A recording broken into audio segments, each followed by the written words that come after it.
Hello बच्चों, कैसे हैं आप लोग। तो फिजिक्स बढ़िया चल रही है और हम कर रहे हैं करंट इलेक्ट्रिसिटी। तो आज हम करंट इलेक्ट्रिसिटी में करेंगे 2-3 छोटे छोटे टॉपिक्स। तो सबसे पहला जो टॉपिक हम करने वाले हैं वो है कलर कोडिंग। तो colour coding of carbon register किस तरह से होता है। तो टॉपिक का नाम है अपना colour code for carbon register. Colour code for carbon register. अब ये देखो है क्या चीज colour code for carbon register. तो सबसे पहले मन में तो यही सवाल आता है कि कार्बन रजिस्टर क्या होते हैं। अब आपने देखो रजिस्टर का सिंबल ये पढ़ा है कि ये सिंबल जो है ये रेजिस्टेंस का होता है आर, इसको रजिस्टर भी बोल देते हैं। कार्बन रजिस्टर क्या होते हैं। तो कई बार क्या होता है कि जितने भी डिजिटल इलेक्ट्रॉनिक्स के अंदर डिजिटल सर्किट्स बनाए जाते हैं उन सर्किट के अंदर हमें रजिस्टर लगाने पड़ते हैं। वो रजिस्टर कार्बन से बने होते हैं, इसलिए इनको कार्बन रजिस्टर बनते हैं। कमर्शियली हम दो तरह के रजिस्टर इस्तेमाल करते हैं, कुछ एलॉय के बने हुए और कुछ कार्बन के बने हुए। तो कार्बन वाले बेस्ट हैं क्योंकि एक तो लाइट वेटेड होते हैं, छोटे होते हैं और सस्ते पड़ते हैं। तो आपने जनरली कई बार कोई भी इलेक्ट्रॉनिक सर्किट उठाओ, कोई भी इलेक्ट्रॉनिक डिवाइस, मान लो टेप रिकॉर्डर है कोई पुराना है, उसको तोड़ोगे तो अंदर से एक ग्रीन कलर का बोर्ड निकलता है, इसको मदर बोर्ड बोल देते हैं। उन पे छोटे छोटे बहुत सारे कंपोनेंट्स लगे होते हैं, कैपेसिटर भी होता है, इंडक्टर भी होता है, रजिस्टर भी होता है। तो उसी पे इस तरह से ऐसे गोल गोल कुछ रजिस्टर भी लगे होते हैं। ऐसे उनकी दो इस तरह से ये पिन निकली होती है और उसके ऊपर इस तरह से कुछ कलर के बैंड होते हैं। इस तरह से कुछ कलर के ये 4 जो है बैंड होते हैं। तो तुमने देखा होगा वो छोटे छोटे होते हैं। आप गूगल पे सर्च करोगे कार्बन रजिस्टर के तो इमेज आपको नजर आ जाएगी, तुरंत ध्यान में आएगा कि कार्बन रजिस्टर क्या होता है। तो एक्चुअली में इस तरह के होते हैं। अब ये जो आपको बैंड नजर आ रहे हैं, ये 4 बैंड नजर आ रहे हैं, इनके कलर को ही देखकर हम बता सकते हैं कि इनका रेजिस्टेंस कितना होगा। तो इस कोडिंग को ही हम डिकोड करने वाले हैं कि हमें कैसे पता लगेगा कि किस कलर से क्या आएगा और इसका रेजिस्टेंस कैसे पता लगेगा।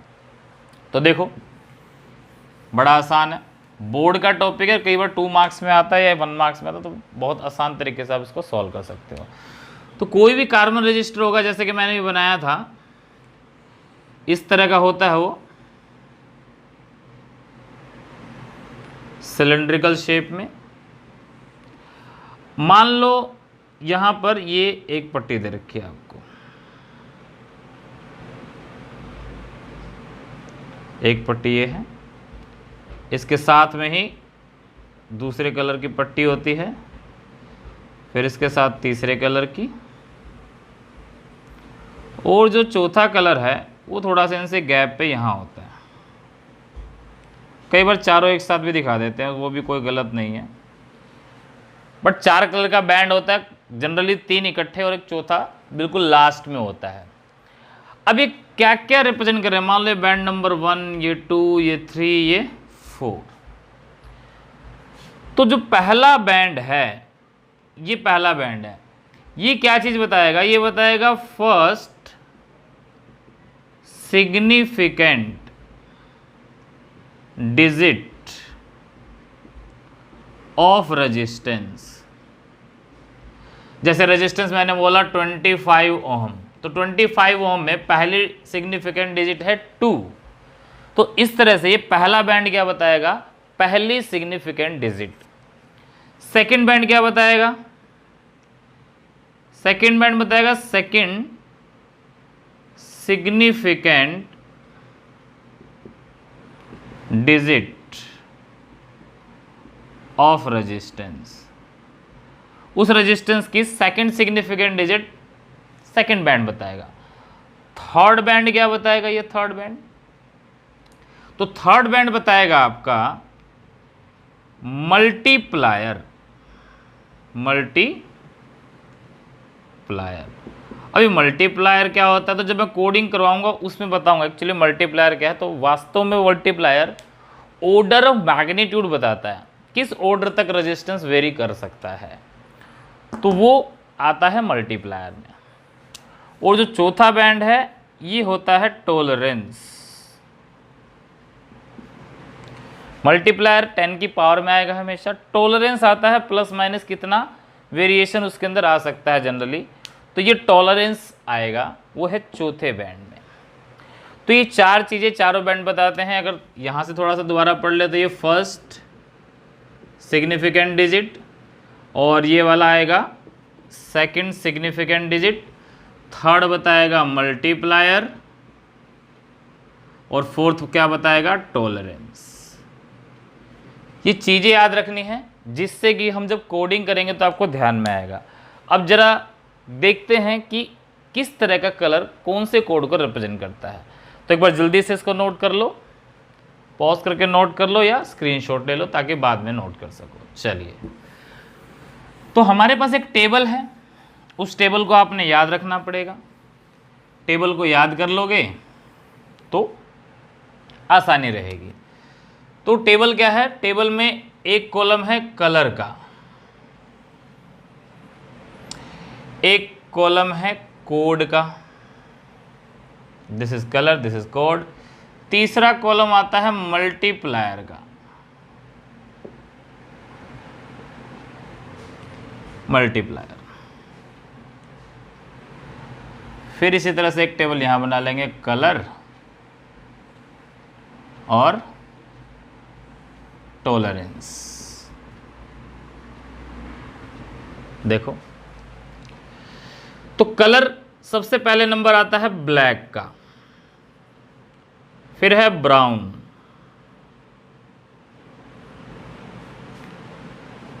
फिर है रेड, फिर ऑरेंज, फिर येलो, फिर ग्रीन, फिर ब्लू, फिर वॉयलेट, फिर ग्रे, और लास्ट में आएगा वाइट। ब्लैक का कोड होता है 0, ब्राउन का कोड होता है 1, रेड का 2, यानी कि 0 से गिनती लिखनी शुरू कर दो। ये हो जाएगा 3, 4, 5, 6, 7, 8, 9। तो 9 तक ये कोड हैं। अब मल्टीप्लायर क्या होगा, जो कोड है 10 की पावर उसी को कर दो, ये मल्टीप्लायर हो जाएगा। 0 था तो 10 की पावर 0 क्या हो जाएगा कोड इसका हो जाएगा 10 की power 1, 10 raise to power 2, 10 raise to power 3, 10 raise to power 4, 5, 6, 7, 8 and 9। ठीक है, यानी इनकी पावर बढ़ाते जाओ, यही क्या आ जाएगा इसका मल्टीप्लायर। अब यहां के टेबल में क्या है, 3 कलर हैं, गोल्ड, सिल्वर या कोई भी कलर ना हो, no colour. Gold, silver, no colour. Gold के लिए लेते हैं हम प्लस माइनस 5%, सिल्वर के लिए प्लस माइनस 10%, और कोई भी कलर ना हो तो उसके लिए लेते हैं हम 20% टॉलरेंस। ये एक टेबल है, इस टेबल को देखकर आपने ही इसको सॉल्व करना है। अब अगर मैं वही कार्बन रजिस्टर दोबारा बनाऊं इस तरीके से, और यहां इस तरीके से 1, 2, 3 बैंड ये है, चौथा ये है। अभी मैं कलर भी दे देता हूं। मान लो ये कलर रेड है, ये सेकंड कलर है ब्लू, ये वाला कलर है ग्रीन, और ये गोल्ड का है, गोल्डन कलर का है। ऐसे मैंने चारों पट्टियों के अलग अलग कलर दे दिए और मैंने कहा कि इसका रेजिस्टेंस बताओ कितना होगा, कैसे कैलकुलेट करेंगे। अब एक चीज़ अगर देखोगे, ये जो चौथी पट्टी है वो टॉलरेंस बताती है, और टॉलरेंस सिर्फ इन 3 कलर का ही है, इनका कहीं भी मैंने टॉलरेंस नहीं लिखा। तो इसका मतलब ये पक्का है कि जो चौथी पट्टी होगी वो गोल्ड, सिल्वर या किसी भी कलर की नहीं होगी, इन तीनों में से ही कोई ना कोई होगा। चौथी पट्टी में इस कलर का कभी इस्तेमाल नहीं होता है, ये पक्का है। चलो अब सोल्व करते हैं। हमने देखा पहला जो बैंड है, फर्स्ट बैंड रेड कलर का है, रेड देखो, रेड ये रहा, रेड का कोड कितना है 2।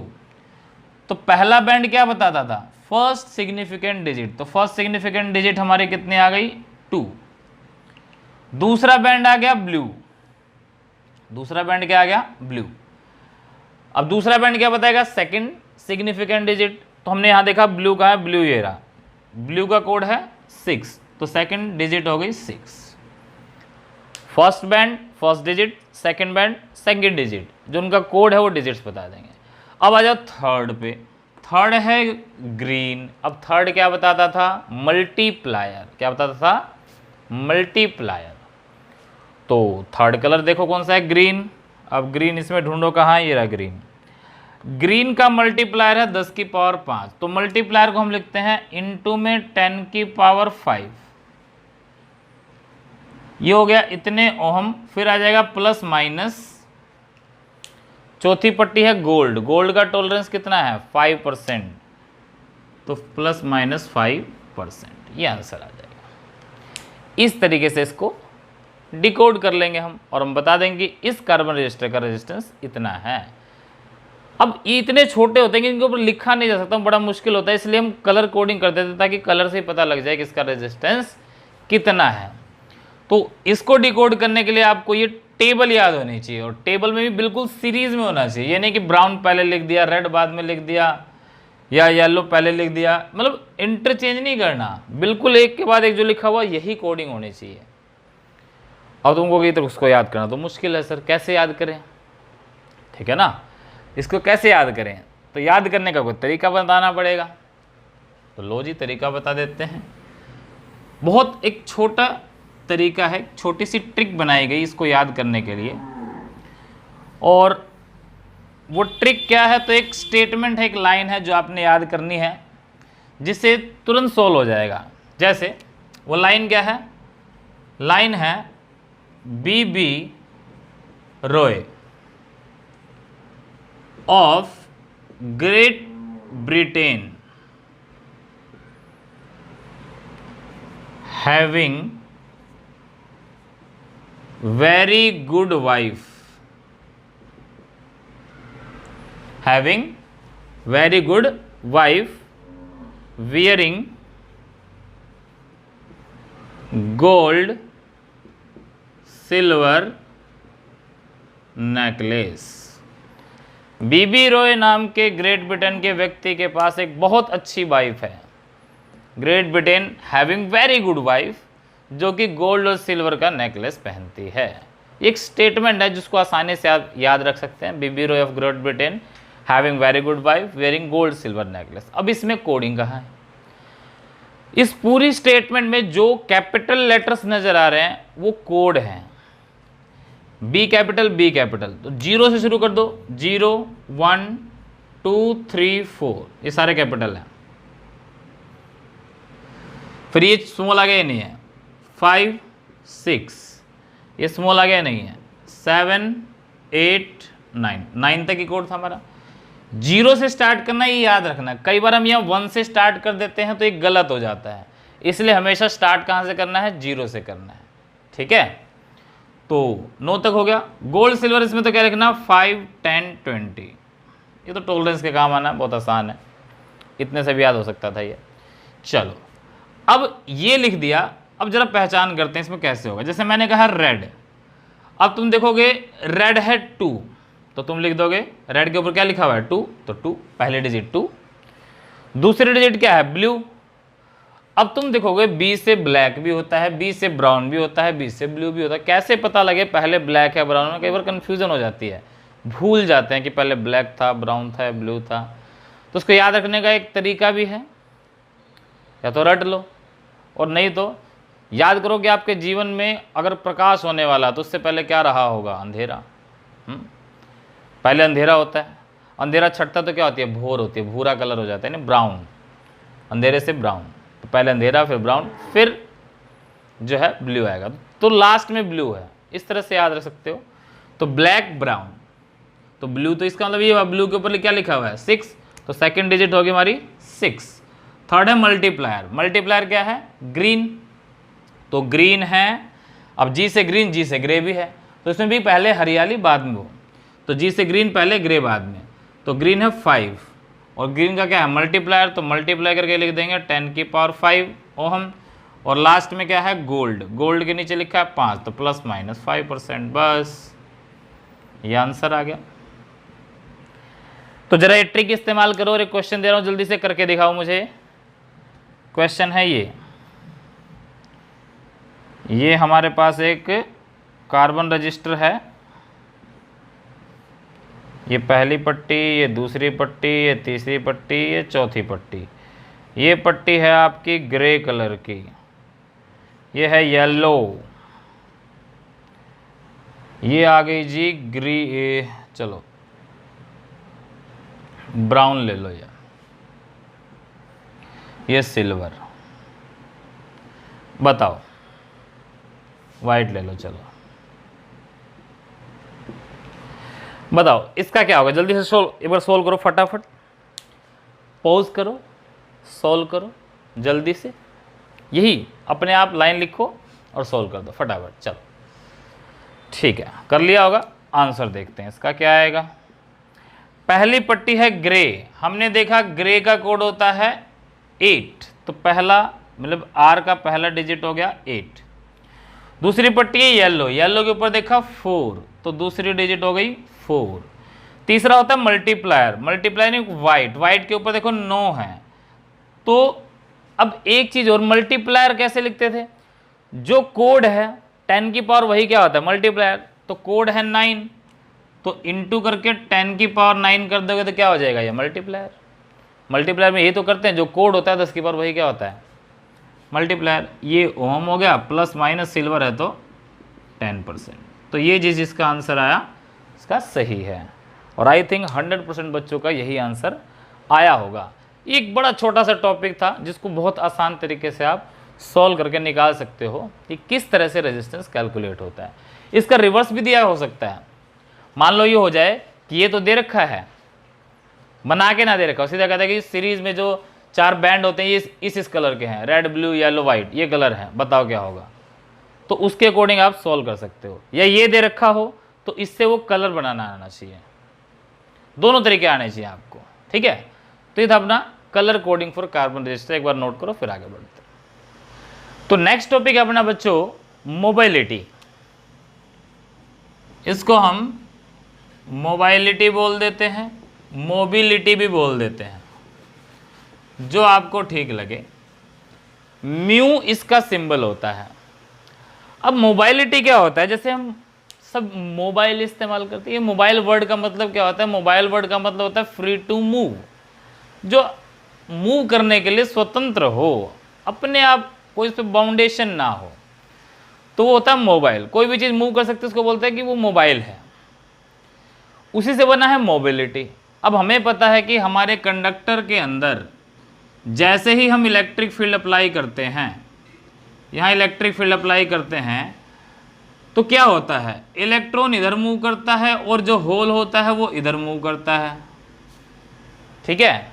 इलेक्ट्रॉन इधर पॉजिटिव मान लेते हैं तो वो उधर मूव करता है होल, ये पढ़ा है हमने। तो कौन कितना फ्री है मूव करने के लिए, वही मोबाइलिटी है। डिफाइन कैसे करते हैं, तो mobility is defined as drift velocity per unit applied electric field. VD क्या है आपकी, ड्रिफ्ट वेलोसिटी, ई क्या है इलेक्ट्रिक फील्ड, यानी कितना इलेक्ट्रिक फील्ड अप्लाई करने पर ड्रिफ्ट वेलोसिटी कितनी बड़ी या कितनी मूव कर रही है, उसी को बोलते हैं mobility. Mobility is the ratio of drift velocity per unit applied electric field, ठीक है। तो हमने पढ़ा है कि वीडी का जो फॉर्मूला था ड्रिफ्ट वेलोसिटी का, वो क्या होता था, ई टाउ अपॉन एम। हम सिर्फ मैग्नीट्यूड लेके चल रहे हैं, माइनस साइन इसलिए कंसीडर नहीं किया। ये वैल्यू जरा यहां रखो, तो मोबाइलिटी का फॉर्मूला आएगा ई टाउ अपॉन एम। वीडी की वैल्यू तो ये रख दी, इस सारे के बटे में क्या आएगा ई, तो ई से ई कैंसिल हो गया, तो म्यू कितना आया ई टाउ अपॉन एम। ये मोबाइलिटी आ गई हमारी, ये क्या आ गई मोबाइलिटी निकाल के। तो अगर मैं कहूं फॉर इलेक्ट्रॉन,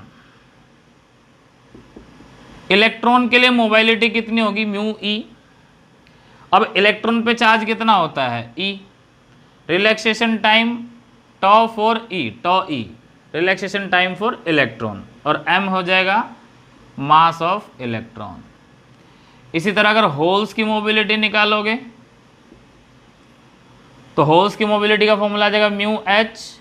अब होल पे और इलेक्ट्रॉन पे चार्ज तो बराबर होता है, रिलैक्सेशन टाइम टो ई की जगह टो एच लिख दोगे, और मास हो जाएगा mass of whole M H. Mass भी लगभग बराबर होता है, फिर मैंने एम एच लिख दिया, ठीक है। तो ये इलेक्ट्रॉन के लिए, होल्स के लिए। अगर मैं पूछ लूँ कि इनमें से मोबाइलिटी ज़्यादा किसकी है, इलेक्ट्रॉन की मोबिलिटी ज़्यादा है कि होल की मोबिलिटी ज़्यादा है, सोचो क्या कहोगे आप लोग। फिर मैं 1 सेकंड में आंसर देता हूँ, सोच लिया। तो मोबाइलिटी यानी फ्री ज़्यादा, यानी मूव कौन करता है कंडक्टर में, इलेक्ट्रॉन मूव करते हैं, और होल मैंने पहले भी बताया था प्रीवियस लेक्चर में कि होल्स स्टैटिक होते हैं, वो मूव नहीं करते, वो रेस्ट पर ही होते हैं। तो मोबाइलिटी ऑब्वियसली भी आता है किसकी ज़्यादा होगी, यानी कि mobility of electron is always greater than mobility of holes. फिर क्या मोबिलिटी इलेक्ट्रॉन के लिए नेगेटिव और होल के लिए पॉजिटिव होगी, तो आंसर है no. Mobility is always positive for both electrons and holes. चाहे इलेक्ट्रॉन्स हो चाहे होल्स हो, दोनों के लिए मोबाइलिटी हमेशा क्या होगी, पॉजिटिव होगी। मोबिलिटी कभी भी नेगेटिव नहीं होती, mobility is always a positive quantity. तो एक बार जरा इसको नोट कर लो फटाफट पोज करके, या स्क्रीनशॉट ले लो जल्दी से। चलो कर लिया होगा। अब जरा मैं इसकी यूनिट की बात करूं कि यूनिट ऑफ मोबाइलिटी क्या होगी, तो देखो कौन कौन सी यूनिट हो सकती है इसकी। मोबिलिटी की यूनिट की बात करूंगा तो यहां से ड्रिफ्ट वेलोसिटी की यूनिट होगी मीटर पर सेकंड, इलेक्ट्रिक फील्ड की होगी न्यूटन पर कूलम। तो न्यूटन को जरा ऊपर ले जाओ, -1, कूलम को ऊपर ले जाओ, माइनस का था प्लस का हो जाएगा, और मीटर पर सेकंड एक यूनिट मोबिलिटी की ये आ जाएगी। एक और कौन सी हो सकती है, अगेन ड्रिफ्ट वेलोसिटी का तो मीटर पर सेकंड, बट इलेक्ट्रिक फील्ड की एक यूनिट होती है वोल्ट पर मीटर। V को जरा ऊपर ले जाओ, V-1, मीटर -1 को ऊपर ले जाओगे तो 1 मीटर पहले से है, तो मीटर का स्क्वायर और per second, volt inverse metre square per second. ये दोनों यूनिट इसलिए कराई है कि कई बार क्वेश्चन रिवर्स में पूछा जाता है। ये नहीं पूछा जाता कि मोबिलिटी की यूनिट क्या होगी, बल्कि ये पूछा जाएगा ये यूनिट दे रखी है, ये किस फिजिकल क्वांटिटी की यूनिट है, तो आपको पता होना चाहिए, ठीक है। दोनों का डायमेंशनल फॉर्मूला रख के आप डायमेंशन फॉर्मूला भी डिराइव कर सकते हो, आप खुद करेंगे, ठीक है। तो इसी में एक रिलेशन और कर दूं मैं कि करंट का फॉर्मूला मोबिलिटी की फॉर्म में अगर करना हो तो कैसे करेंगे, यानी किसे बोलते हैं current in terms of mobility.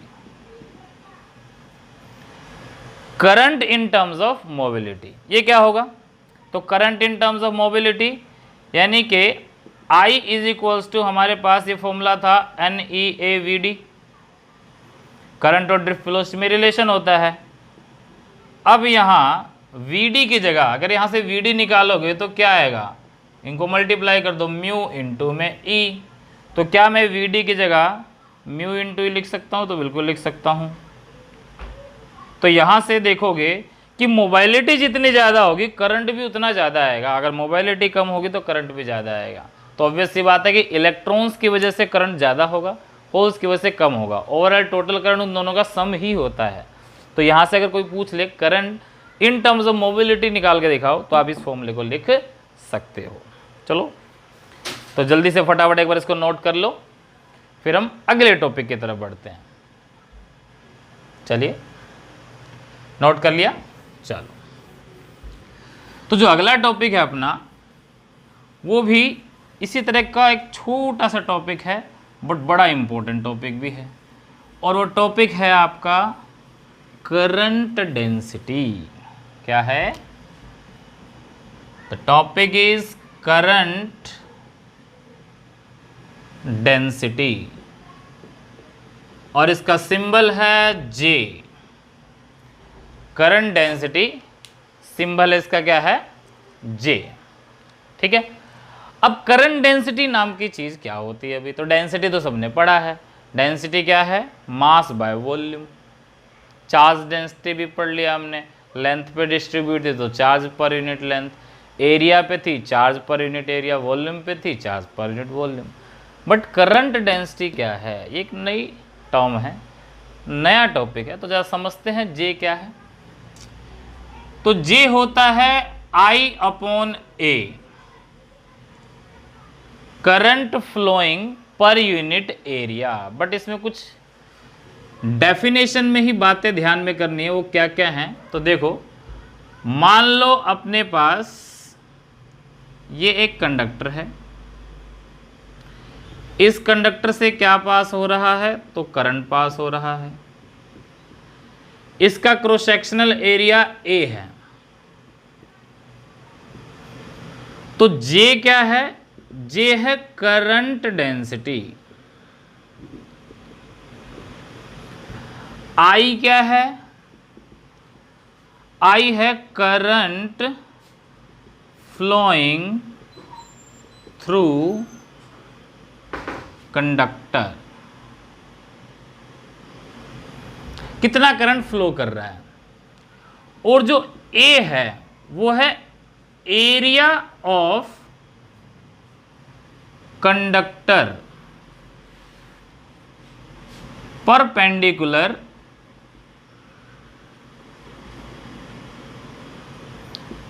To flow of current. ये बड़ी इंपॉर्टेंट चीज बताई है मैंने, जो ध्यान करनी है तुमने। मान लो मैं इसमें एक छोटा सा ऐसा एक अंदर एरिया एलिमेंट ड्रॉ कर लो जरा।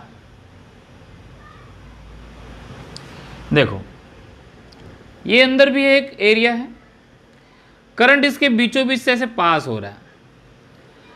I/A, I तो है current flowing through conductor, but area क्या है? हमें इस कंडक्टर का वो एरिया लेना है जो करंट के परपेंडिकुलर हो। क्या हो? करंट के परपेंडिकुलर होना चाहिए। Area should be perpendicular the direction of current. और अगर आप एरिया वेक्टर की बात करोगे तो मान लो ये एरिया है, इसका एरिया वेक्टर कहां होगा? n कैप कहां होगा? करंट के साथ। तो अगर मैं एरिया वेक्टर की बात करूंगा, मान लो एरिया से वेक्टर लिख दूंगा, तो एरिया वेक्टर क्या होगा? Should be in the direction of flow of current. यही इंपॉर्टेंट चीज आपने इसमें ध्यान करनी है कि अगर आपको खाली एरिया दिया है तो एरिया लेना है करंट के परपेंडिकुलर, और अगर एरिया वेक्टर दिया है तो लेना है करंट के साथ में। ठीक है। एरिया होगा तो क्या करेंगे? करंट के परपेंडिकुलर, और एरिया वेक्टर होगा तो करंट के साथ लेंगे हम। मान लो इसमें क्या आ जाए, इस तरह का क्वेश्चन आ जाए कि ये कंडक्टर है,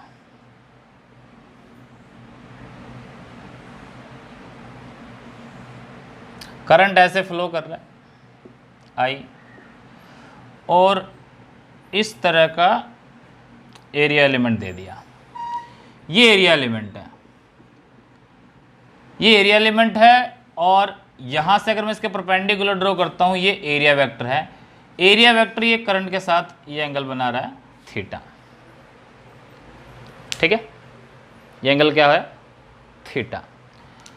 तो यहां से ये जो एरिया वेक्टर होगा A, अगर इसको मैं दो हिस्सों में तोड़ूंगा, एक इधर और एक इधर, ये ब्रेक करेंगे तो ये कंपोनेंट कौन सा आएगा? A cos थीटा, और ये कौन सा आएगा? A sin theta.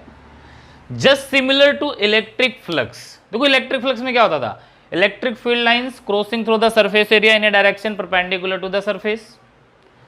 तो हम क्या लेते थे? वो इलेक्ट्रिक फील्ड लेते थे जो एरिया वेक्टर के साथ है ना। तो यहां भी करंट लेना है। अगर एरिया वेक्टर देखोगे तो एरिया वेक्टर होना चाहिए एरिया वेक्टर करंट के पैरेलल होना चाहिए, और खाली एरिया देखोगे तो वो करंट के परपेंडिकुलर होना चाहिए। ठीक है, तो इस केस में हम कंपोनेंट कौन सा कंसिडर करेंगे, ए कोस थीटा। तो जे क्या हो जाएगा, J is equals to I upon A था ना, तो ए की जगह क्या आ जाएगा, कौन सा कंपोनेंट ले लेंगे, करंट के साथ वाला, ए कॉस थीटा, क्योंकि हमने इसमें एरिया वेक्टर लिया है, तो एरिया वेक्टर तो करंट के साथ ही लेंगे, तो एरिया वेक्टर करंट के साथ ले लिया ए कॉस थीटा। तो यहां से अगर आई निकालोगे तो क्या आएगा, जे ए कॉस थीटा, और इसको आप क्या लिख सकते हो, जे डॉट ए, आप इसको जे डॉट ए लिख सकते हो, जे कोस थीटा को बिल्कुल लिख सकते हैं। तो इसका मतलब करंट क्या आ गया, dot product of current density and area vector. तो यहां से दो चीजें आपको निकल के आ रही हैं सामने, वो क्या है, एक करंट स्केलर है, करंट क्या है, स्केलर क्वांटिटी है, पहले पढ़ा भी चुका हूं करंट स्केलर होता है, यहां से प्रूव भी होगा क्योंकि डॉट प्रोडक्ट का रिजल्ट हमेशा क्या आता है, scalar.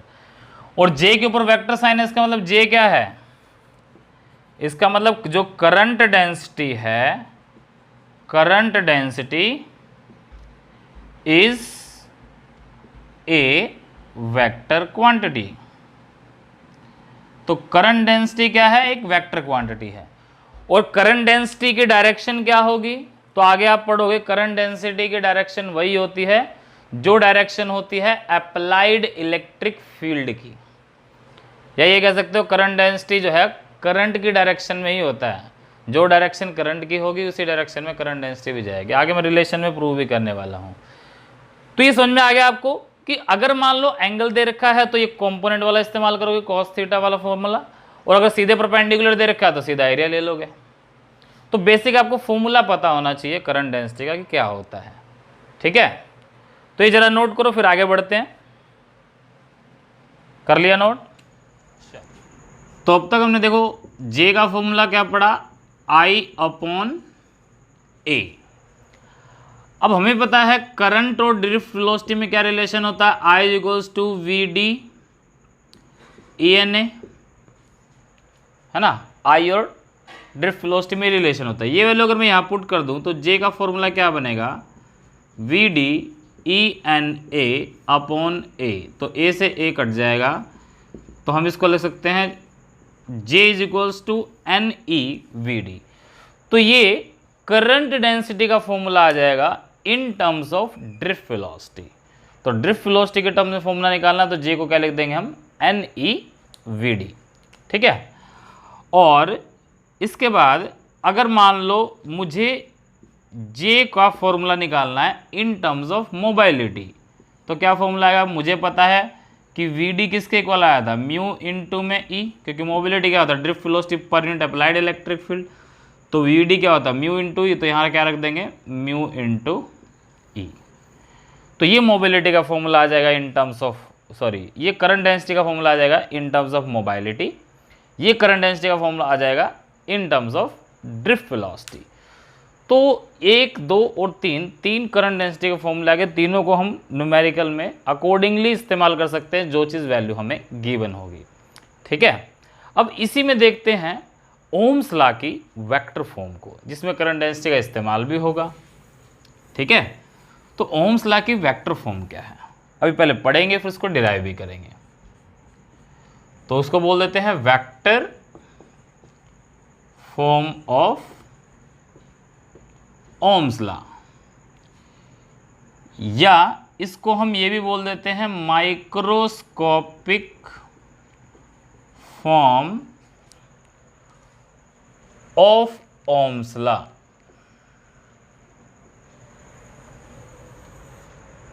Microscopic form of Ohm's law तो है क्या, देखो हमें पता है कि जो ओम्स लॉ है वो एक्चुअली में क्या है, V is equals to R into में I, ये ओम्स लॉ है। वेक्टर फॉर्म में क्या आएगा, सिर्फ इतना अंतर हो जाएगा वेक्टर फॉर्म में, V की जगह आ जाएगा E, R की जगह यानी कि रेजिस्टेंस की जगह आ जाएगी रेजिस्टिविटी, और करंट की जगह आ जाएगा current density. E is equals to rho into में J, E is equals to rho into में J। इसे बोलते हैं vector form of Ohm's law, क्योंकि इलेक्ट्रिक फील्ड वेक्टर क्वांटिटी है और करंट डेंसिटी भी क्या है, वेक्टर क्वांटिटी है। तो यहां से देख सकते हो करंट डेंसिटी की डायरेक्शन वही होगी जो डायरेक्शन इलेक्ट्रिक फील्ड की होगी। ठीक है, तो हमें पता है, देखो यहां से एक चीज और डिराइव कर सकते हैं, रेजिस्टिविटी का उल्टा होता है कंडक्टिविटी, दैट इज सिग्मा, और इनटू में ये हो गया J। तो यहां से J को क्या लिख सकते हैं, सिग्मा इनटू में E, J is equal to sigma into में E। इसे बोलते हैं microscopic form of Ohm's law. Ohm's law की क्या है, ये माइक्रोस्कोपिक फॉर्म है। ठीक है, इसको बोलते हैं माइक्रोस्कोपिक फॉर्म। कई बार पूछ लिया जाए कि what is the microscopic form of Ohm's law, तो आपको पता होना चाहिए J is equal to sigma E को ही क्या बोलते हैं, microscopic form of Ohm's law, और ये है vector form of Ohm's law. इन दोनों को ही हम डिराइव करेंगे with the help of concept of drift velocity. तो एक बार जल्दी से नोट कर लो इसको, फिर इसका डेरिवेशन करते हैं। चलिए, तो ड्रिफ्ट वेलोसिटी का कंसेप्ट इस्तेमाल करेंगे और इसको डिराइव करेंगे। ठीक है, अब देखो अगेन वी नो दैट कि जो करंट डेंसिटी है उसका फॉर्मूला देखो अभी अभी मैंने बताया था NEVD, ड्रिफ्ट वेलोसिटी के फॉर्म में फॉर्मूला होता है I/A, आई की वैल्यू रखेंगे तो कट कुटा के ही हो जाएगा। अब यहाँ पर VD किसके इक्वल होता है, VD होता है EE टाउ अपॉन M। जरा ये वैल्यू यहाँ पुट कर दो, तो J कितना आ जाएगा, NE, VD की जगह आएगा EE टाउ अपॉन M। तो J equals to N E into E क्या हो जाएगा, E स्क्वेयर, और E टाउ अपॉन M। जरा इसको थोड़ा सा कन्फाइंड फॉर्म में लिखे तो इसको हम लिख सकते हैं NE square tau upon M, और इलेक्ट्रिक फील्ड को हमने कर दिया बाहर, NE स्क्वेयर टाउ इकट्ठा कर लिया डिवाइड बाय M, इस E को बाहर कर दिया। अब यहाँ से क्या है, याद करो रजिस्टिविटी का फॉर्मूला आता था M upon NE square tau, ये रजिस्टिविटी का फॉर्मूला है M upon NE square tau. इसका उल्टा कर दें तो 1/ρ क्या हो जाएगा, NE square tau by M। तो ये NE square tau by M ही तो है, तो इसको मैं क्या लिख सकता हूँ, 1/ρ लिख सकता हूँ, J is equals to 1/ρ E। तो यहाँ से आपके पास आ जाएगा E equal to rho into में J, ये तो हो जाएगा vector form of Ohm's law. और इससे आगे जरा करोगे, J इक्वल टू 1/ρ क्या होता है, सिग्मा इंटू में E, ये आ जाएगी आपकी microscopic form of Ohm's law. और कई बार ये सीधा डेरिवेशन पूछा गया है बोर्ड के अंदर, इसको कई बार कहते हैं derive relation between current density, conductivity and electric field, J sigma and E, इन तीनों में रिलेशन डिराइव करना हो तो ऐसे कर सकते हैं। तो ये है आपका derivation vector form of Ohm's law का, या microscopic form of Ohm's law किसको बोलते हैं। तो यहाँ से आप ये कर सकते हो, इंपॉर्टेंट रिलेशन है जो ये बताता है कि J वेक्टर है, उसकी डायरेक्शन इलेक्ट्रिक फील्ड के साथ होती है, और न्यूमेरिकल्स में भी इसका इस्तेमाल कर सकते हैं। तो एक जरा छोटा सा न्यूमेरिकल देखते हैं करंट डेंसिटी का, एक बार इसको नोट कर लो फटाफट। चलो, तो न्यूमेरिकल क्या है, देखो हमारे पास इस तरह के एक अरेंजमेंट गिवन है, जस्ट लाइक दिस।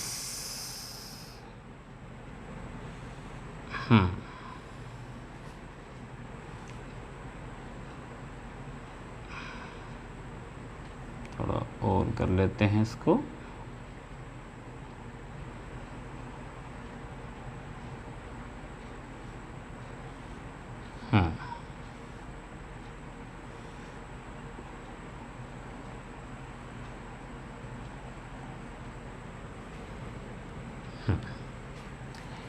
यहां से एक करंट पास हो रहा है इसके बीचों बीच, ठीक है। अब मान लो मैं कहता हूं इस हिस्से में जहां पर ये एरिया ऑफ क्रॉस सेक्शन है, इसका डायामीटर जो है यहां से लेके यहां तक का डायामीटर मान लो D1 है। इस हिस्से में जो करंट फ्लो कर रहा है वो I1 है। यहां जो डायामीटर है ये डायामीटर ये D2 है। यहां से जो करंट फ्लो कर रहा है वो I2 है। तो कैलकुलेट, अच्छा गिवन भी क्या है, गिवन आपको ये है इसमें कि यहां पर जो करंट डेंसिटी है एट D1, जो करंट डेंसिटी है यानी कि J1 है, उसकी वैल्यू है 1.27 into 10⁶ ampere per metre square. ये करंट डेंसिटी की वैल्यू दे दी आपको, ठीक है, J1 दे दिया यहाँ पे, ठीक है। और D1 की वैल्यू दे रखी है 2 मिलीमीटर, 2 मिलीमीटर नहीं कि 2 इंटू 10⁻³ मीटर, ये कह सकते हो आप। 2 मिलीमीटर इसका डायमीटर है यहाँ का। एक तो कह रहा है फाइंड करंट फ्लोइंग, यहाँ से कितना करंट फ्लो करेगा। और दूसरा कह रहा है कि if current density at D2 is twice as that of D1, then find D2। मतलब अगर यहाँ की करंट डेंसिटी इसकी डबल हो, तो मान लो यहाँ आपने करंट डेंसिटी J1 मानी है और यहाँ मानी है J2, तो ये J2 कितना हो, ट्वाइस हो इसका, तो ये बताइए डायमीटर कितना होगा। चलो करते हैं सोल्व, बड़ा आसान सवाल है, एक बार पोज करके ट्राई करोगे। चलो ट्राई करो एक बार पोज करके, चलो कर लिया, चलिए करते हैं शुरू। तो इसमें क्या है, सबसे पहले हमें पता है करंट डेंसिटी का फॉर्मूला क्या होता है, I/A। हमें निकालना है I, तो I क्या होगा, J इंटू में A। अब I होता है J इंटू में A, तो I हो गया, J कितना दे रखा है, करंट डेंसिटी कितनी दे रखी है J1, I1 निकालना है ना, तो J1 इंटू में A1, तो I1 कितना आ जाएगा यहाँ पे, J1 कितना है करंट डेंसिटी 1.27 इंटू 10⁶। एरिया यहाँ कितना होगा, area of cross section πr²। अब πr क्या होता है, डायमीटर का आधा, इसका स्क्वायर, तो कितना हो जाएगा I1 1.27 इंटू 10⁶, पाई हो गया 3.14, डायमीटर दे रखा है 2 मिलीमीटर, इसका आधा करोगे 2 से 2 कट जाएगा, यानी कि ओनली 10⁻³ और इसका स्क्वायर। इसको आप सोल्व कर दोगे, आपके पास आंसर आ जाएगा। ये मैं सोल्व नहीं कर रहा, थोड़ा कैलकुलेशन आप कर सकते हो। तो इस तरह से हमको यहाँ करंट मिल जाएगा। अब दूसरा पॉइंट है कि डायमीटर कैसे निकलेगा। तो एक बात होता है कि डायमीटर तो एरिया से आता है और एरिया करंट डेंसिटी के फॉर्मूले में आता है, तो कहीं ना कहीं करंट डेंसिटी का इस्तेमाल तो यहाँ होगा। अब यहाँ हम देख रहे हैं कि J2 किसके इक्वल है, ट्वाइस ऑफ J1। अब एक चीज़ देखो, मैंने यहाँ करंट I1 दिया, I2 दिया, बट करंट जब किसी एक क्रॉस सेक्शन से फ्लो करता है तो एरिया हम घटा दें या बढ़ा दें, करंट तो स्टडी फ्लो करेगा ना। कॉन्स्टेंट फ्लो करने के लिए I1 I2 क्या होने चाहिए, बराबर। जैसे मैं एग्जांपल लेता था, पीछे बताया था कि जब भी किसको समझना हो करंट डेंसिटी को, तो पाइप का एग्जांपल ले लिया करो। पाइप में से पानी फ्लो कर रहा है, अब आगे अंगूठा अड़ा दोगे तो पानी बहुत दूर तक जाएगा, पानी क्या जाएगा, बहुत दूर तक, यानी कि निकलने की स्पीड बढ़ जाएगी, निकलने की स्पीड बढ़ जाएगी, बट अमाउंट वाटर का उतना ही होता है, वॉल्यूम तो उतना ही निकलता है, इसीलिए करंट यहाँ से उतना ही निकलेगा। करंट डेंसिटी में डिफरेंस है, तो जरा इसको नोट कर लो। इसलिए सेकंड क्वेश्चन करते हैं फिर। चलो, तो सेकंड क्वेश्चन में क्या कह रहा है कि डायमीटर निकालना है, तो आपको पता है कि I1 I2 दोनों क्या होने चाहिए, इक्वल होने चाहिए। अब I1 क्या होगा, J1 A1, I2 क्या होगा, J2 A2, ठीक है। J1 तो J1 है, A1 को क्या लिख सकते हो, पाई और D1/2 का होल स्क्वायर। J2 क्या लिख सकते हो, 2 J1 A2 कितना है, पाई d2/2 इसका होल स्क्वायर। तो पाई से पाई कट गया, J1 से J1 कट गया, यहाँ बचेगा d1/4 और यहाँ बचेगा कितना 2d2/4। ये बच गया, 4 से 4 कट गया, हमें निकालना है d2। तो d2 कितना आएगा d1/2 और इसका अंडर रूट, यानी कि d2 आ गया d1/√2। d1 कितना दे रखा है 2 × 10⁻³ मीटर और डिवाइड में √2। तो इसको आप सॉल्व कर देना, ठीक है। सॉल्व करके आंसर आ जाएगा, जो भी आएगा मीटर में आएगा आंसर। तो एक छोटा सा फॉर्मूला था करंट डेंसिटी का। तो ये था आज का अपना लेक्चर। होपफुली आपको अच्छे से समझ में आया होगा। इसके नोट्स बना लेना अपने आप। तो मिलेंगे नेक्स्ट लेक्चर में, और नेक्स्ट लेक्चर में करेंगे हम ग्रुपिंग ऑफ रजिस्टर। तो बहुत अच्छा मतलब वो टॉपिक रहने वाला है। 10th का थोड़ा बेस उठाएंगे और आगे तक बढ़ेंगे। तो तब तक के लिए फिजिक्स पढ़ते रहिए। All the best.